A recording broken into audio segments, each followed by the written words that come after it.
Today's video is a continuation on simplifying rational expressions, only we're multiplying and dividing today. And we're going to multiply and divide rational expressions a lot like we do with just normal fractions. So if we look at example 1, we have two rational expressions here. And if you'll recall, with multiplying with fractions, you can look diagonally through the numerator and the denominators of both fractions, and if you can cross-cancel, then it's okay to do so. So today we're going to be looking to cross-cancel, we're going to be factoring like we did in our last video, and then multiplying as the last step.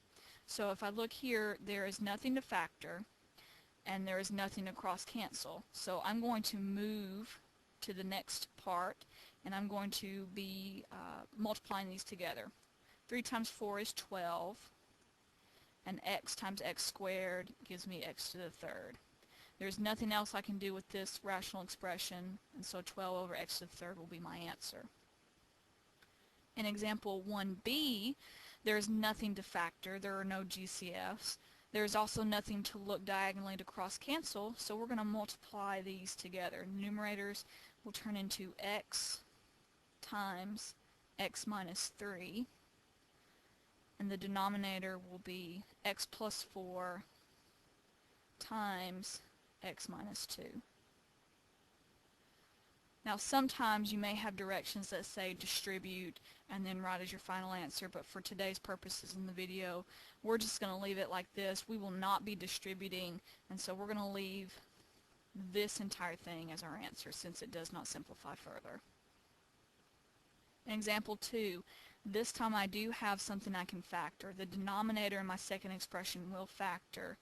So I'm going to rewrite this in its factored form.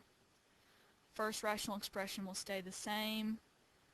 6x stays the same, but since I have a difference of squares, this will turn into 2x plus 1 and 2x minus 1.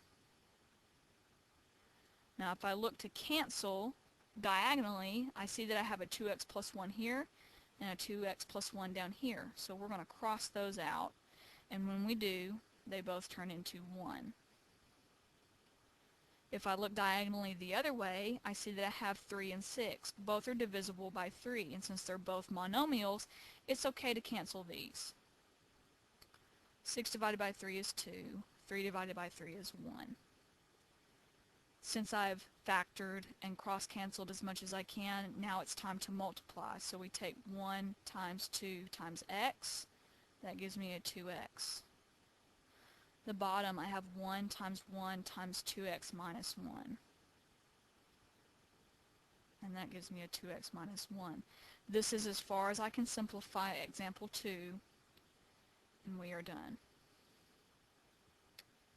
Example 3, this time I have a rational expression times a polynomial, so we're going to see if we can factor, and then we'll move on from there. In my first expression, I do have the denominator that has a GCF, so its numerator will stay the same, 3d plus 2, and the denominator will turn into 2 times d plus 2. So we factored this bottom part right here. Now the polynomial also factors. That becomes d plus 2 times d plus 3.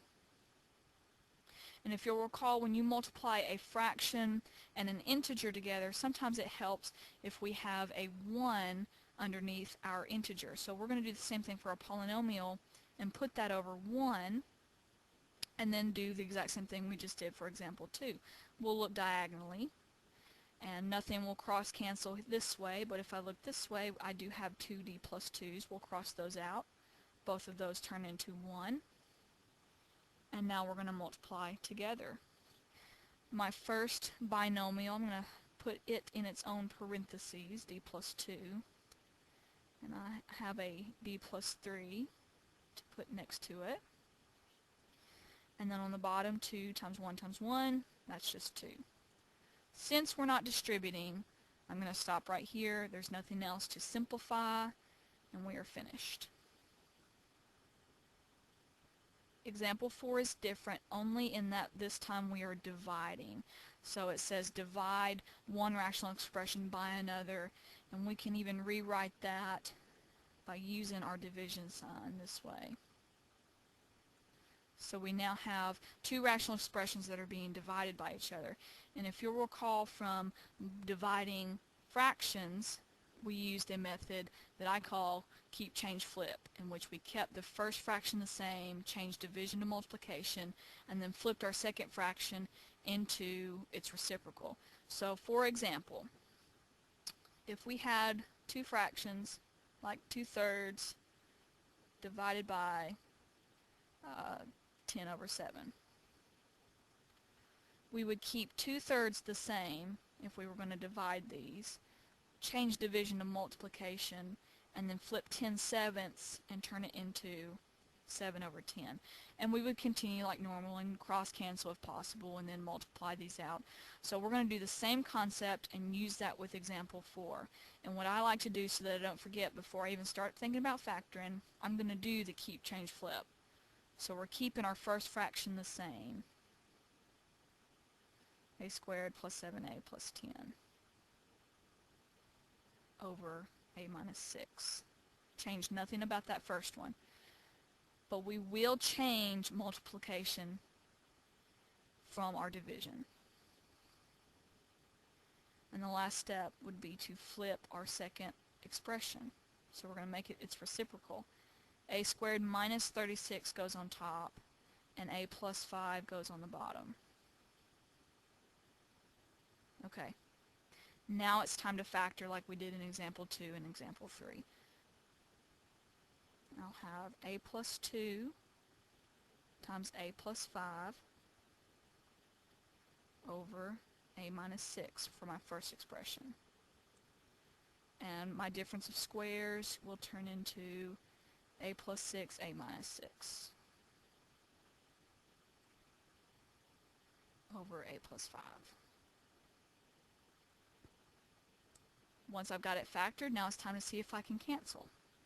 And I look, I've got an a plus 5 and an a plus 5. Both of those turn into 1. I also have an a minus 6 and an a minus 6. So both of those will turn into 1. And that's all we're able to cancel for this problem. So now it's a matter of writing things and multiplying them out. I have a plus 2. And in my second expression, I still have an a plus 6. That's the numerator. Now in the denominator, we have 1 times 1, which is 1.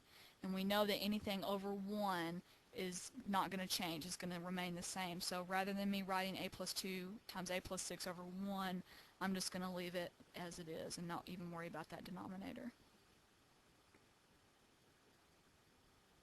Okay, we're ready for our last example, example 5. We're dividing a rational expression by a polynomial. And this is essentially the same thing that we did with example 4. The only difference is we have a polynomial here, and so we're going to kind of combine example 3 and example 4, and I'm going to put a 1 underneath my polynomial. So we're doing the keep, change, flip.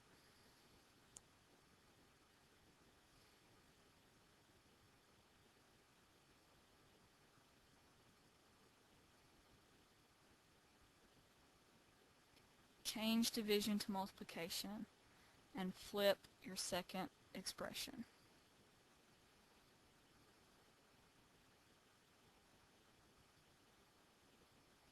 Once you've done keep, change, flip, now you can factor.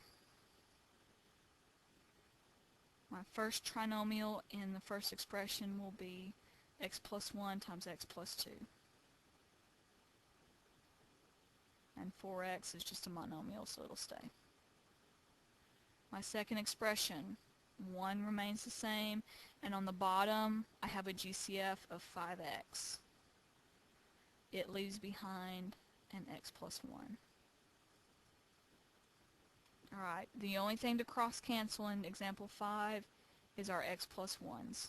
We're going to cross those out. And now it's time to multiply everything that's left over. We multiply straight across. X plus 2 times 1 is x plus 2. I have a 4x and I have a 5x. Those are easy to multiply together, so let's just go ahead and combine those. 4 times 5 is 20, x times x is x squared. And since this is as simple as it gets, x plus 2 over 20x squared will be our answer.